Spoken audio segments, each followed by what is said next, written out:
وہ اسے بھلا پھسلا کر باہر کھلی فضا میں لے آئیں۔ شیراز نے بھی اسے بہت حوصلہ دیا، وہ بے اختیار اس کے ہاتھ تھام کر رونے لگی۔ بہت دیر وہ خود کو ہلکا پھلکا محسوس کر رہی تھی، دل کو بس ایک ہی اطمینان مل گیا کہ کوئی اس کا ہے، اسے سنبھالنے والا، اس کی حفاظت کرنے والا۔ وہ اکیلی نہیں تھی، ماما اور شیراز نے اس کا بہت خیال رکھا، ہر قدم پر اس کے لیے سہارا بنے، اسے ڈھارس دی۔ غلط کرنے کے لیے شیراز اکثر اسے آؤٹنگ پر لے جاتا تھا۔ یہ بابا کی وفات کے 2 ماہ بعد کی بات تھی جب ماما نے اس کی شادی کا ذکر چھیڑا۔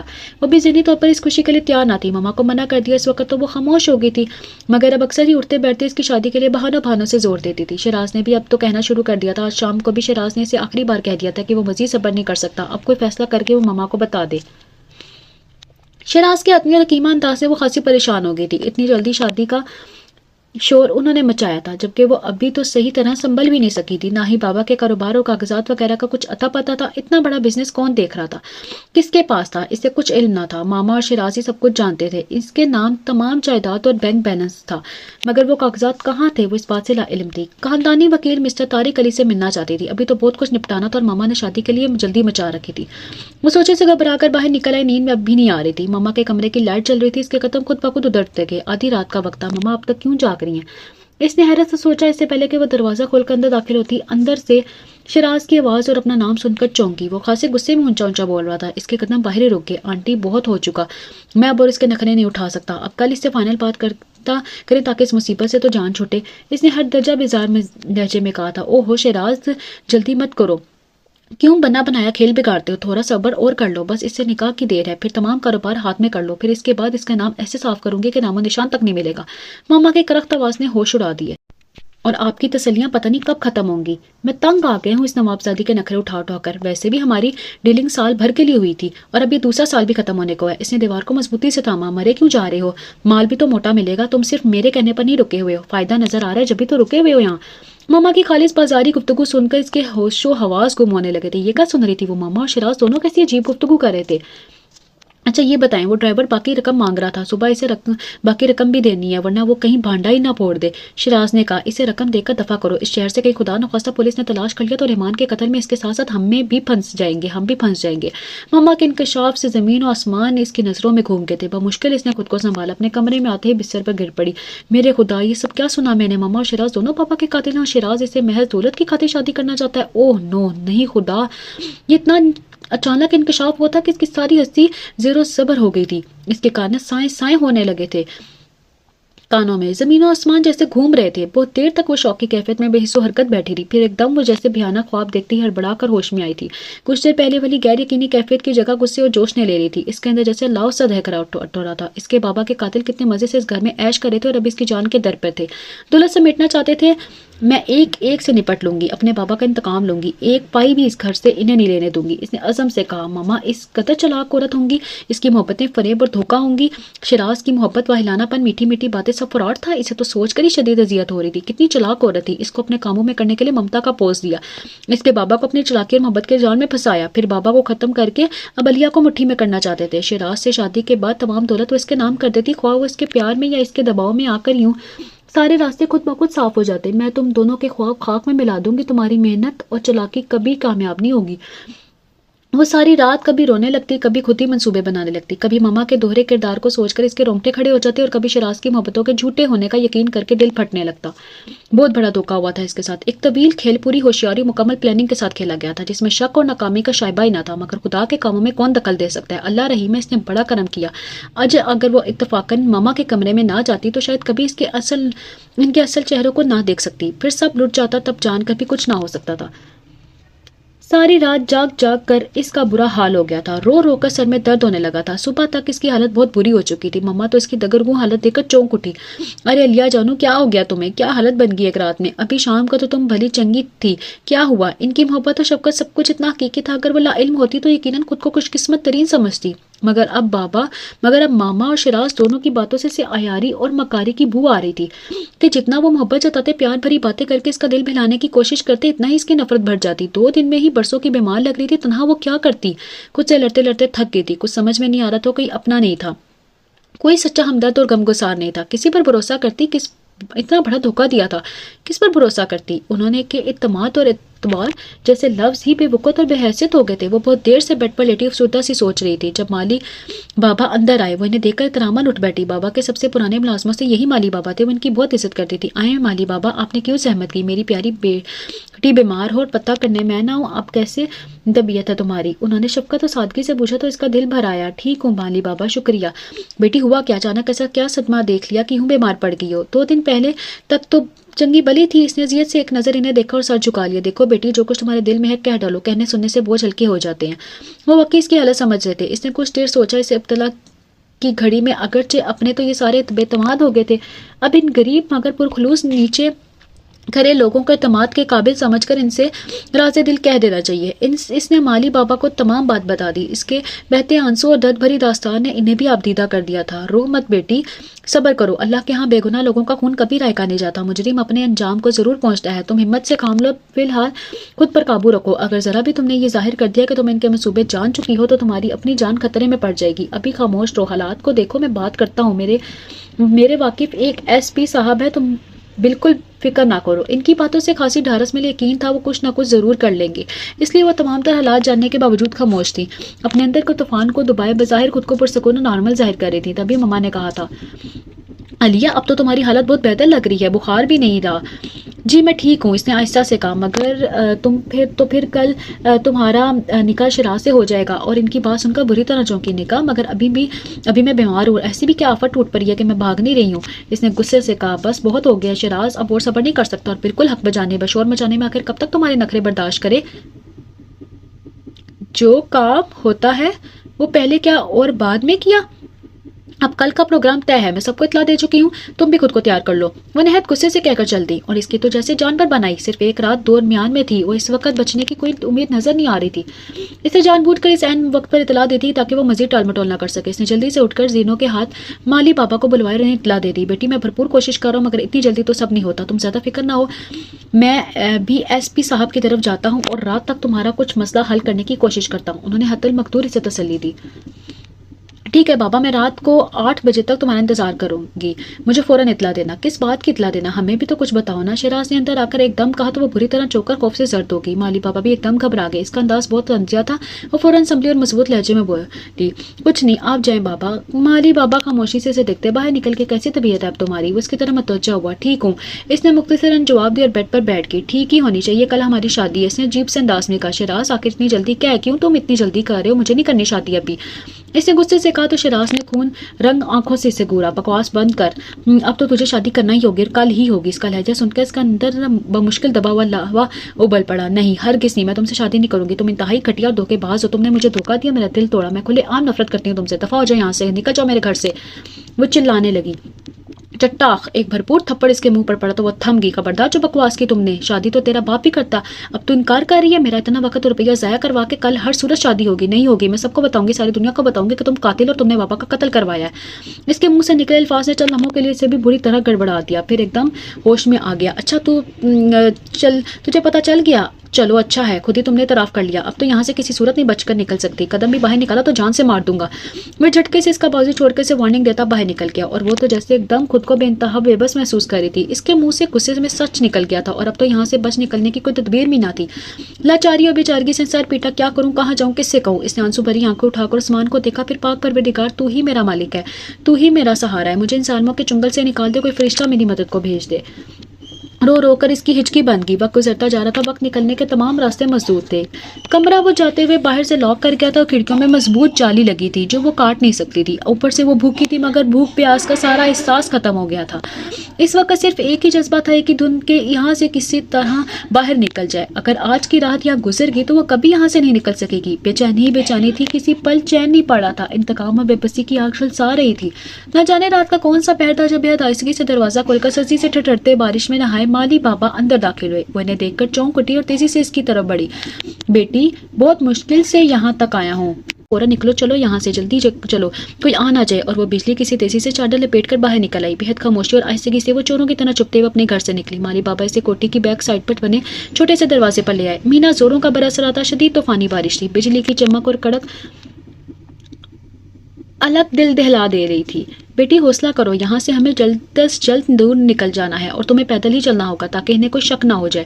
تمہارے لیے بہت مشکل ہوگا مگر حوصلہ کرو, ان کے چنگل سے نکل گئے تو سارے دکھ بھول جاؤ گے. آپ فکر نہ کریں بابا, یہاں سے نکلنے کے لیے میں ہر پل سے رات پار کرنے کو تیار ہوں, آپ چلیں. اور وہ دونوں گلی سے ہوتے ہوئے باہر مین سڑک پر آ گئے. شدید بارش, سردی اور طوفانی کڑکدار بجلی کو آج میں اس نے زندگی میں پہلی بار یوں دیکھا تھا. وہ ناسو پلی زمانے اور موسموں کے سرد و گرم سے قطعی بے نیاز تھی. آج اپنے آپ کو اور اپنی جان کو بچانے کے لیے سب طوفانوں کا بے جگری سے سامنا کر رہی تھی.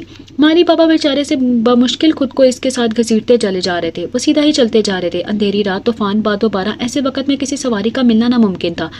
پتہ نہیں مالی بابا اسے کہاں لے کر جا رہے تھے. نہ اس نے پوچھا اور نہ انہوں نے کچھ بتایا.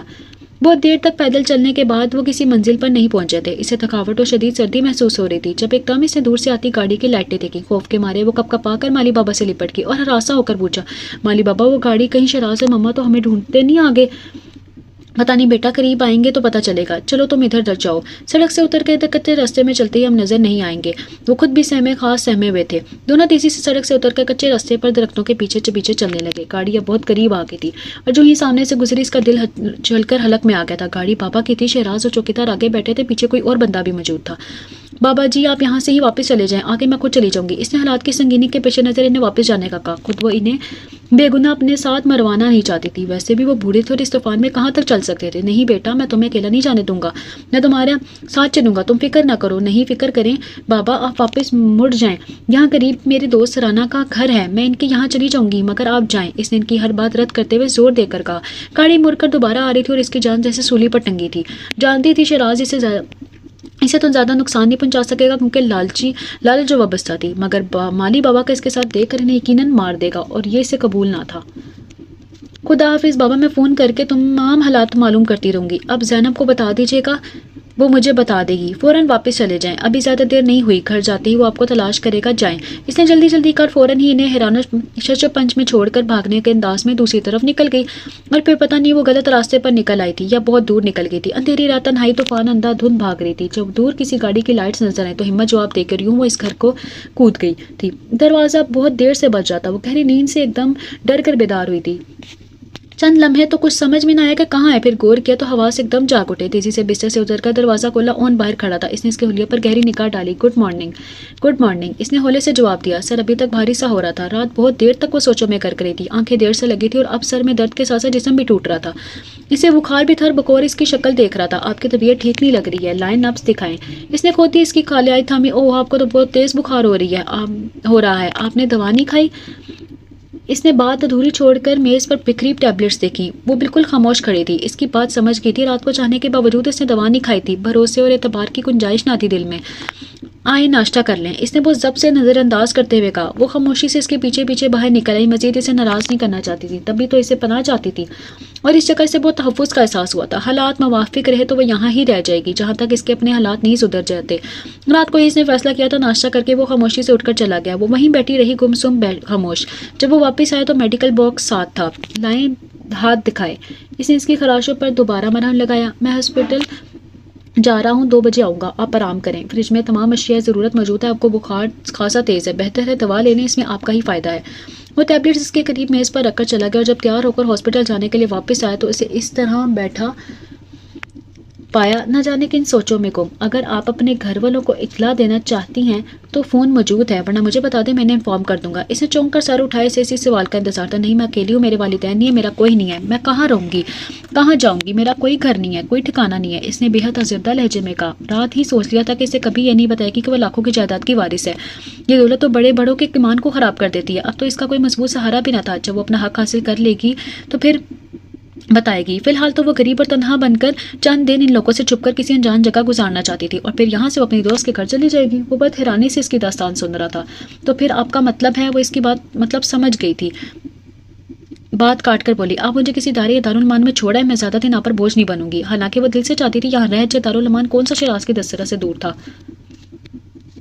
وجہ دیکھیں, میں اتنا کمزور اور نفس کا غلام انسان نہیں ہوں. آپ یہاں بھی رہ سکتی ہیں, مطمئن ہیں, مگر آپ بہت محتاط اور اعتبار نہ کرنے والی خاتون ہیں. ویسے ہونا بھی یہی چاہیے. اچھی بات ہے. بہرحال جو آپ کہیں گی ویسا ہی ہوگا.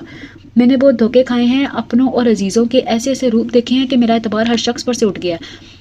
مجھے چند دن کے لیے پناہ کی ضرورت ہے اور اگر آپ برا نہ محسوس کریں تو یہاں رہ لوں، اس نے بڑے انداز میں کہا۔ وہ سر چکا کر کچھ سوچنے لگا تو شاید اسے توقع نہ تھی کہ وہ یہاں رہنے پر رضامند ہو جائے گی، مگر اس کی بھی تو مجبوری تھی۔ ماما اور شراز سے زمین کی پتال سے بھی نکال لیں گے اور اس کی تمام دوستوں کی طرف گئے ہوں گے، تمام ہسپتال دارالامان چیک کر لیں گے، اور یوں وہ نہ چاہنے کے باوجود بھی ان کے ساتھ جانے پر مجبور ہوتی کیونکہ ان کا رشتہ ماما کے ساتھ اور شراز کے ساتھ بہت گہرا تھا۔ وہ کچھ بھی کہہ کے اسے اپنے قابو میں کر سکتے تھے، یا اس اجنبی گھر کا شاید انہیں خیال بھی نہ ہو۔ چند دن یہاں رہ کر اپنے تحفظ کے لیے بہتر تدبیر سوچ سکتی تھی۔ ابھی تو وہ خود بیمار اور زخمی بھی تھی، یہ ڈاکٹر تھا اور اسے مکمل ٹریٹمنٹ دے رہا تھا، مگر اس کی خاموشی اور الجھن دیکھ کر وہ بھی چور سی بن گئی تھی۔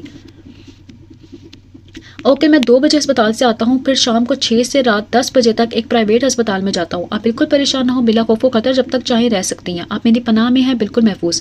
وہ چلا گیا تھا اور وہ خود دوبارہ سوچوں میں گم ہو گئی تھی۔ ناشتہ وہ کر چکی تھی، بمشکل اس نے ٹوسٹ کے ٹکڑے منہ میں ڈالے تھے، دونوں ہاتھ پٹیوں میں جکڑے ہوئے تھے، کل سے بھی منہ بھی نہیں دھویا تھا۔ اس نے دوا کھائی اور بیڈ پر لیٹ گئی، جس میں بہت نقاہت پیدا ہو گئی تھی۔ زیادہ دیر بیٹھا نہیں جاتا تھا اور نہ ہی دماغ پر زور دے سکتی تھی، سر جیسے چکرانے لگتا تھا، شاید اس کے دوا میں نیند کی گولی تھی۔ وہ دوپہر تک بہت گہری نیند سوتی رہی اور جب ڈاکٹر اون نے آ کر دروازہ زور زور سے کھٹکایا تو اٹھی۔ طبیعت کیسی ہے آپ کی؟ اس نے سوئی سی نیند خوابیدہ آنکھوں میں لمحہ بھر کر جھانک کر فوراً سر جھکا لیا۔ ٹھیک ہوں، مگر ہاتھوں میں بہت درد ہے۔ واقعی اس کا بخار اتر گیا تھا، مگر ہاتھوں کی تکلیف اسے بہت اذیت دیتی تھی، نہ پانی استعمال کر سکتی تھی، نہ ہی کچھ اپنے ہاتھوں سے کھا سکتی تھی۔ ٹھیک ہو جائیں گے، آپ دوا متواتر استعمال کریں، آج میں دوبارہ بینڈیج کروں گا، اب آپ آئیں کچھ کھا لیں، شاید آپ نے دن بھر کچھ نہیں کھایا۔ اس کی بات سن کر متواتر اپنے ہاتھوں کو دیکھنے لگی۔ اللہ بہتر کرے گا، معمولی زخم ہے، دل جلد بھر جائیں گے، ڈونٹ وری۔ وہ بے حد شفیق اور خالص ڈاکٹر والے انداز میں تسلی دے رہا تھا۔ وہ ہولے سے مسکراتی اس کے ساتھ ٹیبل پر آگے سے اب پھر وہی مسئلہ تھا۔ اس نے نوالا توڑتے ہوئے اچانک ہاتھ روک کر اسے دیکھا۔ وہ دونوں ہاتھ میز پر دھرے بے بسی سے دیکھ رہی تھی۔ ارے آپ کھا نہیں رہی؟ او آئی سی، اچھا چلے میں آپ کے نوالے توڑ دیتا ہوں۔ چھوٹے چھوٹے روٹی کے ٹکڑوں پلیٹ میں رکھ کر سالن ڈال کر اس کے منہ میں ٹکڑے لگانے لگا۔ وہ بہت شرمندگی محسوس کر رہی تھی، بالکل چھوٹے بچوں کی طرح اسے کھلا رہا تھا۔ بس اسے تھوڑا سا ہی کھا کر اسے منع کر دیا۔ ایسے کیسے؟ جتنا کم کھائیں گی اتنی دیر سے ٹھیک ہوں گی، چلیے یہ پوری روٹی ختم کریں، اس نے حکم دیا اور وہ خاموشی سے کھانے لگی، جبکہ وہ خود بھی آہستہ آہستہ کھا رہا تھا۔ کھانے کے بعد وہ اس کے لیے گرم دودھ لے آیا اور زبردستی اسے دوا کھلائی۔ اسے دودھ بالکل پسند نہیں تھا، خصوصاً گرم دودھ تو وہ پیتی ہی نہیں تھی، مگر اب اس کے حکم پر پی لیا۔ آپ کے لیے کپڑے بھی لانے ہیں، آپ خود بازار چلیں گی؟ نہیں نہیں، اس نے خوفزدہ ہو کر تیزی سے انکار کیا۔ وہ بغور اس کے ڈرے سہمی کیفیت دیکھ رہا تھا۔ اوکے، میں شام کو لے آؤں گا، اگرچہ کبھی زنانہ شاپنگ کی نہیں ہے، اس لیے فیشن اور کپڑے وغیرہ کے بارے میں قطعی لا علم ہوں۔ اس نے ہنس کر کہا۔ آپ کے گھر والے، میرا مطلب ہے والدین، بہن بھائی بیوی وغیرہ؟ اس نے پہلی بار اس سے سوال کیا۔ میرے والدین حیات نہیں ہیں، اس ایک بڑی بہن اور بھائی انگلینڈ میں سیٹل ہیں اور بیوی اب بھی بنی نہیں ہے۔ اوہ ریئلی سوری، اب بھی میری طرح ہے اس دنیا میں، والدین سے شفیق سائے سے محروم ہے۔ اس کا دکھ اور اپنا غم مشترک لگا۔ جی والدین تو صاحبان ہوتے ہیں اولاد کے لیے، ان کے بغیر زندگی گزر تو جاتی ہے مگر بہت ویران اور نامہربان گزرتی ہے۔ دکھ سکھ میں دعا کی وہ چھایا جو نہیں ملتی۔ اس کی سنجیدہ دکھی لہجے پر اس کی اپنی آنکھیں جل تھل ہو گئی۔ واقعی اس کے والدین نہ تھے، تبھی تو یوں کہہ رہا ہوں کہ گھر میں اجنبی بن کر رہ رہی تھی، اتنی دولت و جائیداد ہونے کے باوجود خود بے آسرا اور بے سہارا تھی۔ بابا ہوتے تو یوں طوفانی رات میں پناہ کی تلاش میں نہ بھٹکتی۔ علیہ پلیز واپس آ جائیں، کچھ نہیں کہا جائے گا۔ وہ اس قدر محو سوچ تھی کہ جب اس نے ہاتھ میں ہلا کر اسے متوجہ کرتے ہوئے کہا تو وہ بری طرح چونک گئی۔ اچھا جی میں تو چلا، اب دروازہ بند کر لیا، میرا کوئی فون آیا تو میسج پوچھ لیجیے گا۔ ارے ہاں یاد آیا، ماسی آئی تھی صبح۔ نہیں کوئی نہیں آیا، اس نے لاعلمی ظاہر کی۔ اچھا شاید چھٹی کی، بغیر اطلاع کے۔ میرا تمام کام صفائی ستھرائی برتن وغیرہ سب ماسی ہی کرتی ہے، کھانا بھی بنا کر جاتی ہے، صبح آئے گی تو آپ جو بھی بنوانا چاہیں کہہ دے۔ اسے ساری تفصیل بتا کر چلا گیا۔ صبح سے وہ خاصی نیند لے چکی تھی، سو اب کچھ پرسکون تھی۔ اس نے گھوم پھر کر گھر کا جائزہ لینا شروع کر دیا۔ بہت خوبصورت چھوٹا سا گھر خوبصورتی اور سادگی سے ڈیکوریٹ کیا ہوا تھا۔ فون پر نظر پڑتے ہی اس کے اندر سنسنی دوسی دوڑ گئی۔ کب کپاتے ہاتھوں سے اس نے گھر کا نمبر ڈائل کیا، دوسری طرف ماما تھی۔ اس نے فوراً ریسیور رکھ دیا۔ بہت دیر تک خود کو نارمل کرنے کی کوشش کرتی رہی، بھلا ماما اور شراز کے علاوہ اور کون تھا اس گھر میں جو فون اٹھاتا؟ پتہ نہیں وہاں کیا حالات پیش آ رہے ہوں گے، کس طرح اس کی عدم موجودگی کا جواز بتایا جا رہا ہوگا، کیا الزامات لگائے ہوں گے۔ رات کے اس نے 2-3 بار گھر فون کیا مگر ہر بار ماما نے اٹھایا۔ مالی بابا کی بیٹی پتہ نہیں کہاں تھی، وہ ٹی وی دیکھ رہی تھی۔ جب ڈور بیل بجی، اس نے اندر سے پوچھا کہ کون ہے، اون کا سن کر دروازہ کھول دیا۔ جی کیسی طبیعت آپ کی، کیسا وقت گزرا؟ اس نے سفید کوٹ اتارتے ہوئے پوچھا۔ اس کے ہاتھ میں کافی بڑا شاپر تھا۔ ٹھیک ہوں شکریہ، کھانا چلے میں گرم کر کے لاتا ہوں، آپ بیٹھیں۔ وہ کچن میں چلا گیا، اسے بہت شرمندگی ہوئی، ایک تو بوجھ بنی ہوئی تھی، دوسرے کام میں خود بھی نہیں کر سکتی تھی کیونکہ ہاتھ پٹیوں میں قید تھا۔ کھانا کھاتے ہوئے اس نے ہلکی پھلکی گفتگو کرتا رہا، دن میں کیا کیا اور شام کی مصروفیت وغیرہ۔ دن میں کیا کیا اور شام کی مصروفیت وغیرہ۔ ارے ہاں یہ شاپر میں آپ کے سوٹ ہیں، آپ یہ لباس تبدیل کر لیں، پتہ نہیں آپ کی پسند بھی آئیں گے یا نہیں۔ اس نے ایک نظر اپنے کپڑوں پر ڈالی کہ 2 دن سے اس کے سوٹ میں ملبوس تھی اور اس کی پسندیدہ پرفیوم کی مہک جو سوٹ میں بسی تھی اس کے چاروں طرف رہتی تھی۔ وہ خاموشی سے کپڑے اٹھا کر اپنے کمرے میں چلی گئی۔ بہت خوبصورت رنگوں کے ریڈی میڈ سوٹ تھے۔ اس نے مسٹرڈ اور براؤن پرنٹ والا سوٹ پہن لیا۔ مسٹرڈ رنگ کافی جچ رہا تھا اس پر، اس کی نظروں میں پسندگی نظر آ رہی تھی۔ پھر وہ اسے لاؤنج میں ٹی وی دیکھتا چھوڑ کر اپنے بیڈ روم میں آ گئی۔ بہت دیر تک وہ اس عجیب صورتحال کی سوچتی رہی۔ سمجھ میں نہیں آتا تھا کیا کرے، کسی کو کچھ کہہ بھی نہیں سکتی تھی۔ فی الحال اس نے خاموشی میں ہی عافیت جانی۔ صبح کو ماسی آ گئی، خاصی باتونی عورت تھی۔ اسے دیکھ کر حیرانی سے پوچھنے لگی، اون نے شاید اس کا تعارف اپنے وائف کی حیثیت سے کرایا تھا، تبھی تو کہہ رہی تھی بی بی آپ کو تو پہلی دفعہ میں نے اس گھر میں دیکھا ہے، 4 سال سے بی بی کی وفات کے بعد یہاں آ رہی ہوں۔ اچانک آپ کہاں سے آ گئیں؟ بس میرے والد صاحب کا انتقال ہو گیا تھا، کہہ رہی تھی کوئی ٹھکانہ نہیں تھا تو میں یہاں آ گئی۔ ڈاکٹر صاحب مجھے بہت اچھے انسان ہے ڈاکٹر صاحب، اور میرا بہت خیال رکھتے ہیں۔ وہ واقعی مشکور تھی۔ ہاتھوں کو جلا کیسے لیا آپ نے؟ کیا کبھی پہلے ہانڈی چولہے کا کام نہیں کیا؟ بہت تیز نظر تھی وہ اور اون نے نہ جانے سے کیا کیا بتا رکھا تھا۔ سو وہ زیادہ تر چپ رہی۔ اس کی خاموشی کو دیکھ کر وہ کام میں لگ گئی۔ جب وہ تمام کام نپٹا کر چلی گئی تو اس نے سکون کا سانس لیا۔ بہت باتونی اور سوال جواب کرنے والی عورت تھی۔ اسے اگرچہ تنہائی کا زیادہ احساس نہیں ہوتا، مگر من کے اندر کی بے چینی اور اداسی ایسی تھی کہ سب اجڑ ہوا اور بہت برا لگتا تھا۔ اپنوں کی باتیں، ہنسی مذاق کچھ بھی نہیں باتا تھا۔ وہ بہت پریشان ہوتی جا رہی تھی۔ دن بہ دن اس کے اندر بے چینیاں بڑھ رہی تھی۔ جب بھی گھر فون کرتے ماما یا شیراز اٹھاتے، کوئی اطلاع یا خیر خبر نہ تھی۔ ہفتے سے زیادہ ہو گیا تھا، زخم بھی اب کافی بھر چکے تھے، پٹیاں تو اتر گئی تھی، کمزوری بھی کافی حد تک کم ہو گئی تھی۔ وہ کھاتی پیتی نہیں تھی مگر اون زبردستی سے کھلا پلا دیتا۔ کچھ دنوں سے وہ محسوس کر رہا تھا وہ بہت بجھی بجھی اور پریشان ہے۔ کچھ کہنا چاہتی تھی مگر کہہ نہیں سکتی تھی، جیسے کوئی رکاوٹ یا ہچکچاہٹ ہو۔ کئی دفعہ اس کے موجودگی سے بے خبر وہ اپنے دھیان میں گم بیٹھی رہتی۔ اس کی باتوں کا جواب بھی تبسم سا دیتی۔ وہ پوچھنا چاہتی تھی مگر پوچھ نہ سکا، صرف اس کی ناراضگی کے ڈر سے کہیں وہ یہ نہ محسوس کر لے کہ وہ پناہ دے کر اس کا کھوج لگا رہا ہے۔ مگر اسے زیادہ دیر انتظار نہیں کرنا پڑا۔ اس دن شام کو وہ اپنے کلینک نہیں گیا تھا۔ اس کے دوست اور ساتھی ڈاکٹر ماں اپنی بیگم کے آ رہے ہیں۔ وہ بھی صاف ستھرے کپڑے پہننے ان کے استقبال کو تیار تھی۔ اور نے اسے بتایا کہ وہ اسے اپنی قریبی عزیز کی حیثیت سے غائبانہ متعارف کرا چکے تھے اور اسے ملنے وہ آ رہے تھے۔ علیہ کے دل میں اس بندے کی عزت اور بڑھ گئی تھی اور اسے بے وقت نہیں دیکھنا چاہتا تھا، اور خود اپنی پوزیشن بھی اس کی وجہ سے آکورڈ ہو سکتی تھی۔ لوگ آج کل ہمدردی اور احساس کے بہت غلط معنی پہناتے تھے، طرح طرح کی غلط سلط باتیں بنتی ہیں، مگر ہونی کو کون ٹال سکتا ہے۔ اون کے دوست کی بیوی ماما کی کزن کی فرینڈ تھی۔ وہ تو اسے دیکھتے ایک دم زرد ہوگی۔ وہ اچھی طرح جانتی تھی کہ اسے اس لیے وہ بھی حیرت زدہ سے دیکھ کر علیہ کہتی اس کے پاس چلی آئی، ارے تم اون کی عزیز ہو، مجھے تو کبھی مسز رحمان نے نہیں بتایا کہ اون ان کی فیملی ممبر ہیں، اور ہاں تم نے کیا بے وقوفی کی، انہیں بتائے بغیر یہاں چلی گئی۔ وہ بیچاری سارے شہر میں تمہیں ڈھونڈتی پھر رہی ہیں۔ اگر انہوں نے کہیں نئی گاڑی لینے سے منع کیا تھا تو تمہارے فائدے کو ہی کہا تھا، اس کا یہ مطلب تو نہیں تھا کہ تم گھر چھوڑ کر یہاں آ جاؤ، اور اون تم نے بھی انہیں اطلاع نہیں دی۔ اور اس سے کہتے حیران پریشان کھڑے ان کی طرف مڑی۔ اس کے تو بدن میں کاٹو تو بدن کا لہو نہیں کیفیت تھی۔ بھانڈا اس پر پوری طرح پھوٹا تھا۔ مسز اشرف کو جانتی تھی، وہ لگائی بجائی کے کام میں ماہر تھی، ابھی اس کی ماما کو جا کر بتا دیں گی، اور اس سے آگے اس نے سوچنے کی ہمت نہ تھی۔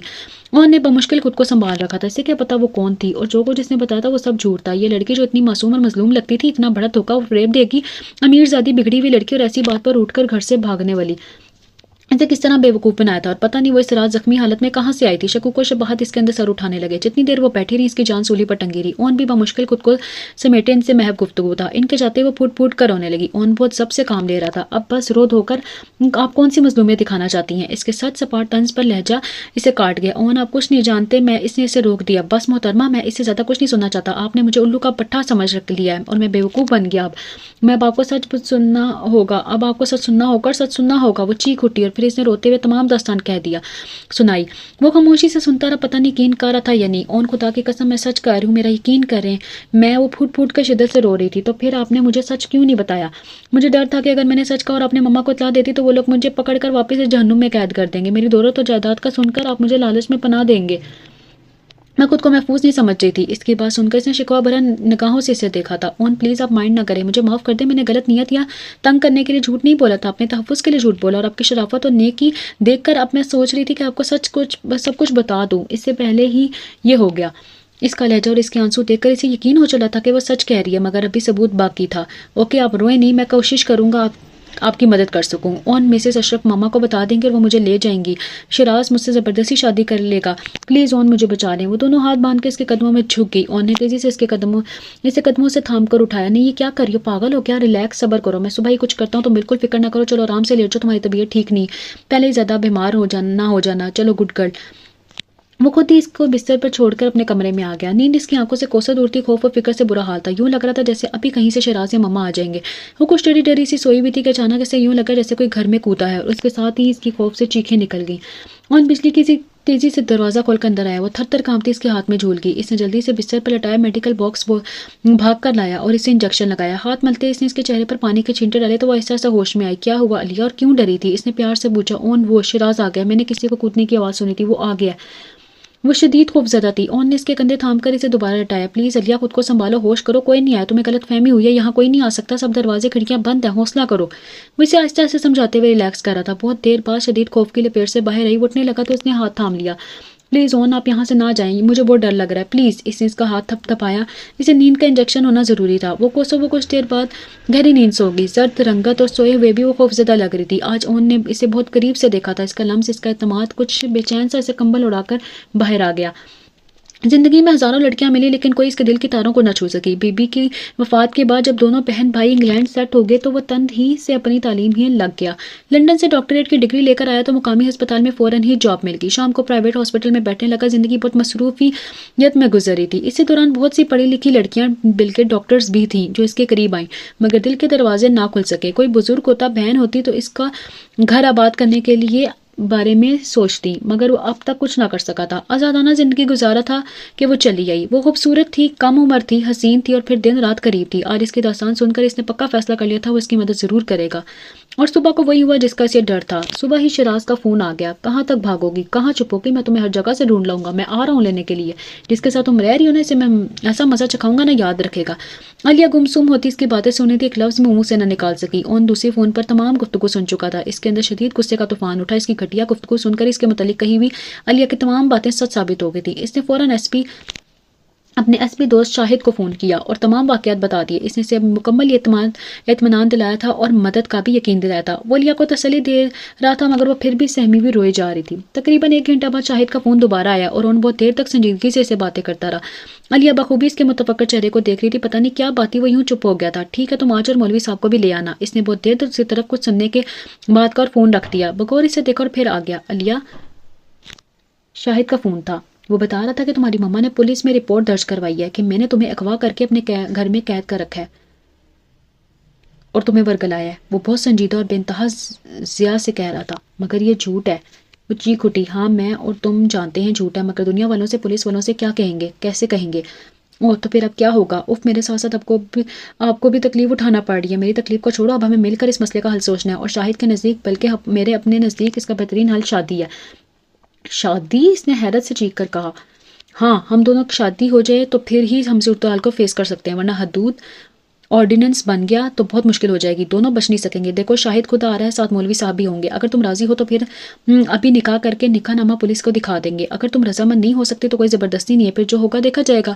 اس نے دونوں راہیں اس کے سامنے روشن کر دی تھی۔ اب فیصلہ اس کے ہاتھ میں تھا۔ اسے شیراز سے بچنا تھا، بابا کے قاتل سے شادی کرنے سے بہتر وہ مر جانا پسند کرتی۔ اب جب کہ وہ سب جان چکا تھا تو وہ خود پیشکش کر رہا تھا۔ اس نے سر جھکا لیا، ٹھیک ہے، جو آپ مناسب سمجھے۔ اور پھر شاہد چند دوسرے لوگوں کی موجودگی میں علیہ اور رحمان سے علیہ اون بن گئی۔